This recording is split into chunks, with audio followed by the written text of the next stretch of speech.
Hello hi friends, ಎಲ್ಲರಿಗೂ ನಮಸ್ಕಾರ. ಎಲ್ಲರೂ ಹೇಗಿದ್ದೀರಾ? ನಾನಂತೂ ತುಂಬ ಚೆನ್ನಾಗಿದ್ದೀನಿ. Welcome back to my channel Preethi zone. ಈ ಬಿಸಿ ಬಿಸಿ ಬಿಸಿಲಿಗೆ ತಂಪಾಗಿ ಏನಾದ್ರು ತಿನ್ಬೇಕು ಅನ್ಸಿದ್ರೆ ಒಂದು ಐಸ್ ಕ್ರೀಮ್ ತಿಂದರೆ ತುಂಬ ಚೆನ್ನಾಗಿರುತ್ತಲ್ವ. ಸೊ ಅದಕ್ಕೆ ನಾನು ಇವತ್ತೊಂದು ಐಸ್ ಕ್ರೀಮ್ ರೆಸಿಪಿ ತೋರಿಸ್ತಾ ಇದ್ದೀನಿ, ಬನ್ನಿ ಮಾಡ್ಕೊಳ್ಳೋಣ. ಹಾಯ್ ಫ್ರೆಂಡ್ಸ್, ಐಸ್ ಕ್ರೀಮ್ ಮಾಡೋಕ್ಕೆ ನಾನು ಏನೇನು ತೊಗೊಂಡಿದ್ದೀನಿ ಅಂದರೆ, ಇಲ್ಲಿ ಅರ್ಧ ಲೀಟ್ರ್ ಹಾಲಿದೆ, 1 ಕಪ್ಪು ಸಕ್ಕರೆ ಇದೆ, ಇದರಲ್ಲಿ 2 ಟೇಬಲ್ ಸ್ಪೂನು ಕಾರ್ನ್ಫ್ಲೋರ್ ಇದೆ, ಇದರಲ್ಲಿ 2 ಟೇಬಲ್ ಸ್ಪೂನು ಕಸ್ಟರ್ಡ್ ಪೌಡರ್ ಇದೆ, ಇದರಲ್ಲಿ 1 ಟೀ ಸ್ಪೂನ್ ಅಷ್ಟು ವೆನಿಲಾ ಎಸೆನ್ಸ್ ಇದೆ, ಇದರಲ್ಲಿ ಇದು 250 ml ಫ್ರೆಶ್ ಕ್ರೀಮು. ಇವಾಗ ಸ್ಟವ್ ಮೇಲೆ ಪ್ಯಾನ್ ಇಟ್ಟು ಸ್ಟವ್ನ ಆನ್ ಮಾಡಿ ತಗೊಂಡಿರೋ ಅರ್ಧ ಲೀಟ್ರ್ ಹಾಲು ಹಾಕ್ತಿದ್ದೀನಿ.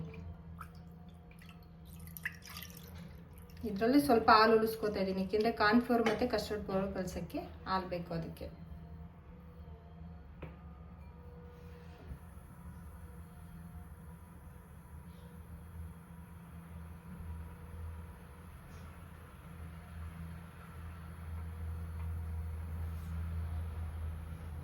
ಸ್ವಲ್ಪ ಚೆನ್ನಾಗಿ ಬಿಸಿ ಆಗಲಿ.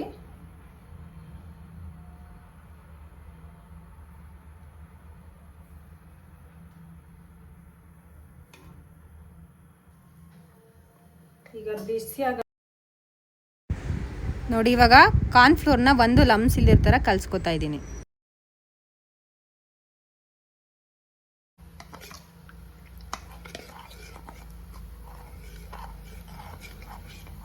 ನೋಡಿ, ಹಾಲು ಇನ್ನೇನು ಬಿಸಿ ಆಗ್ತಾ ಇದೆ. ಹಂಗೇನೆ ಕಸ್ಟರ್ಡ್ ಪೌಡರ್ನು ಅಷ್ಟೇ, ಕಾರ್ನ್ಫ್ಲೋರು ಕಸ್ಟರ್ಡ್ ಪೌಡರ್ ಎರಡೂ ಕ್ಲೀನಾಗಿ ಕಲಿಸ್ಕೋಬೇಕು.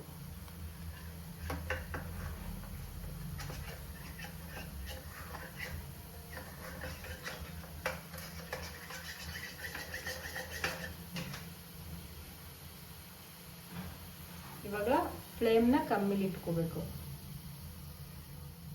ನೋಡಿ, ಇದೆರಡು ರೆಡಿ ಆಗಿದೆ. ಫಸ್ಟ್ ಇದಕ್ಕೆ ಕಾರ್ನ್ಫ್ಲೋರ್ನ ಸ್ವಲ್ಪ ಹಾಕೊಂಡು ಕಲಿಸ್ಕೊತೀನಿ.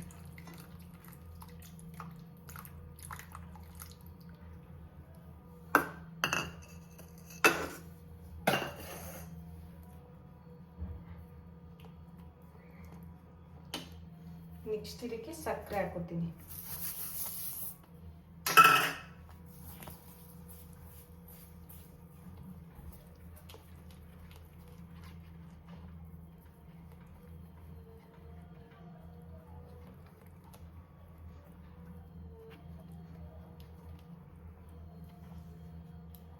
ಇವಾಗ ಒಂದು ಮಿಕ್ಸಿಂಗ್ ಬೌಲ್ ತಗೊಂಡು ಅದರಲ್ಲಿ ಇಷ್ಟು ಫುಲ್ಲು 1/4 ಲೀಟರ್ದು ಫ್ರೆಶ್ ಕ್ರೀಮ್ ಹಾಕ್ಕೋಬೇಕು.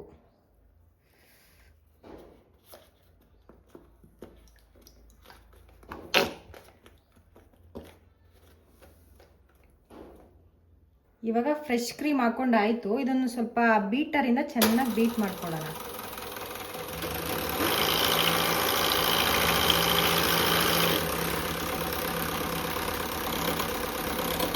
ಇವಾಗ ಇದಕ್ಕೆ ನಾವು ತೊಗೊಂಡಿದ್ವಲ್ಲ ವೆನಿಲಾ ಎಸೆನ್ಸು, ಅದನ್ನು ಸ್ವಲ್ಪ ಹಾಕ್ಕೊಳ್ಳೋಣ.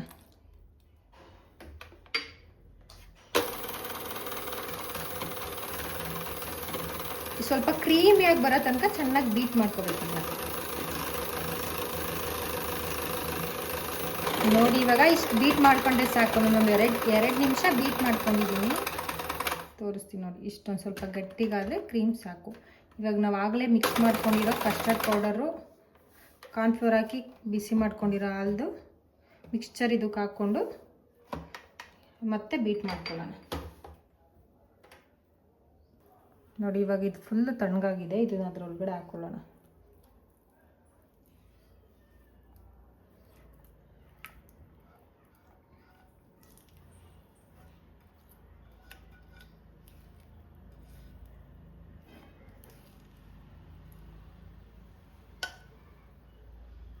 ಇವಾಗ ಇದನ್ನು ಮತ್ತೆ ಚೆನ್ನಾಗಿ ಬೀಟ್ ಮಾಡ್ಕೊಳ್ಳೋಣ, ಎಲ್ಲ ಮಿಕ್ಸ್ ಆಗುತ್ತೆ.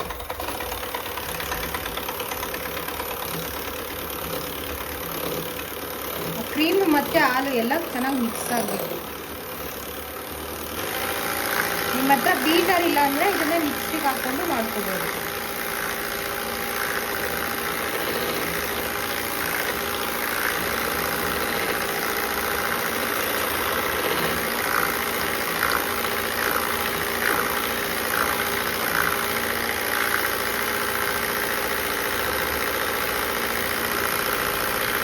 ಇವಾಗ ನೋಡಿ ನಾನು ಮತ್ತೆ 2 ನಿಮಿಷ ಬೀಟ್ ಮಾಡ್ಕೊಂಡಿದ್ದೀನಿ. ನೀವು ಎಷ್ಟು ಚೆನ್ನಾಗಿ ಬೀಟ್ ಮಾಡ್ಕೋತೀರಾ ಅಷ್ಟು ಚೆನ್ನಾಗಿ ಕ್ರೀಮಿಯಾಗಿ ಬರುತ್ತೆ ಐಸ್ ಕ್ರೀಮ್. ಸೊ ಹಾಗಾಗಿ ತುಂಬ ಚೆನ್ನಾಗಿ ಬೀಟ್ ಮಾಡಿಕೊಂಡ್ರೆ ಒಳ್ಳೆಯದು.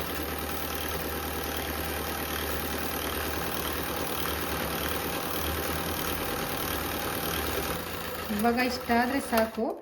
ಇದನ್ನು ಆಫ್ ಮಾಡಿಬಿಟ್ಟು ಒಂದು ಕಂಟೈನರ್ಗೆ ಶಿಫ್ಟ್ ಮಾಡ್ಕೊಳ್ಳೋಣ.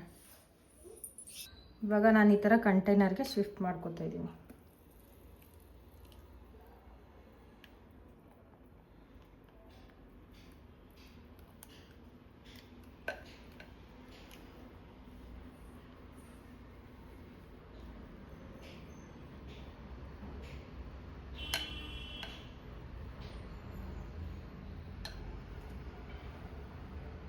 ಇವಾಗ ಇದು ರೆಡಿ ಆಗಿದೆ.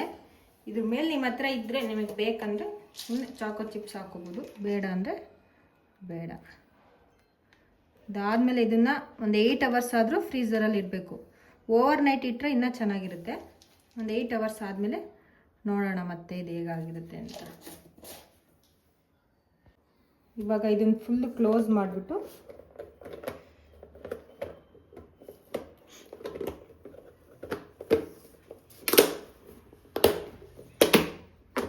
ನಾನು ಇದನ್ನ ಫ್ರೀಝರಲ್ಲಿ ಇಡ್ತಿದ್ದೀನಿ.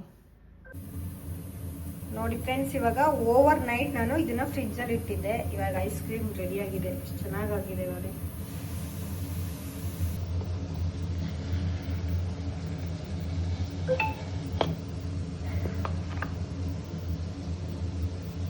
ನೋಡಿ ಎಷ್ಟು ಚೆನ್ನಾಗಾಗಿದೆ. ಇವಾಗ ಇದನ್ನು ಸರ್ವ್ ಮಾಡ್ತೀನಿ.